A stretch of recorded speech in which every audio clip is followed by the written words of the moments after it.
नाज़रीन अवामी न्यूज़ में खबरें सिलसिलो जारी है। इन वक्त के मोरो में खबर ॾींदाड़ तो मोरो जद न्यू जतोई ٿاڻي जो चोरन तर तपाए ڇڏيو पुलिस के मुंग वात चोरन फ़ौरन अवाम के रक जा चणा चॿराइण लगा। कल के खुदा जी एहतजाज करण लगी गोठ उभरियो शाह लग हजूर बख्श चांडियो अवामी न्यूज़ जे साफ़ी नाडो एहतजाज कंदे चयो आहे त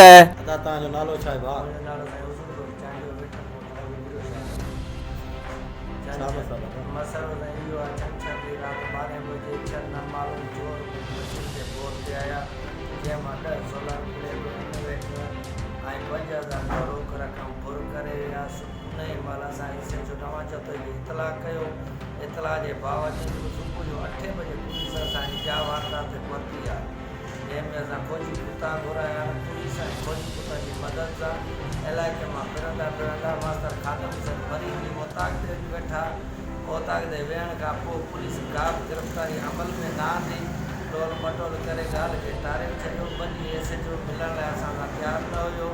2 ॾींहंनि खां पोइ जेॾीमहिल असां सां मिलियो 8 ॾींहंनि जो मोहलत कई। मोहलत करण खां पोइ जेको वरी बिरादरी असांखे घुराइण खां पोइ बि इहा ॻाल्हि कई बाबा चोर नथा मिलनि मां बेवस आहियां त असांखे इंसाफ़ खपे असांखे सामान खपे। हींअर एसएचओ चोरनि सां मिट बणियल आहे सामान वठी पाणी ॼण खाइयो असां ईअं महसूसु कयो। एसएचओ हद कहिड़ी आहे नवां जतोई एसएचओ नालो छा आहे?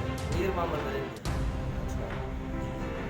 हाणे छा थो चवे त को न को चोर आहिनि न को चोर आहिनि न को वरी का ॻाल्हि आहे कुझु बि कोन्हे वञूं था मिलण लाइ तयारु न आहे या छिड़कूं दड़का ॾे असांखे मोटाए थो छॾे ऐं चोर साणस गॾी वेठा आहिनि। हाणे तव्हांजो मुतालबो छा आहे? असांजो मुतालबो इहो आहे त असांखे चोर बि खपनि सामान बि खपे ॿई शयूं खपनि। तव्हांजो का मुतालबो आहे? असांजो मुतालबो वज़ीर आज़म वज़ीर आला IG सिंध DIG सिंध ऐं जेके बस वारा अमलदार आहिनि MP MN सिंध उन्हनि खां इहो मुतालबो ॾिने न हाल एसएचओ खे ॾंडो ॾेई ऐं असांखे सामान पंहिंजो वापसि कराए ॾियो। असांजे बचनि जो गुज़र सफ़र इन गोर ते आहे।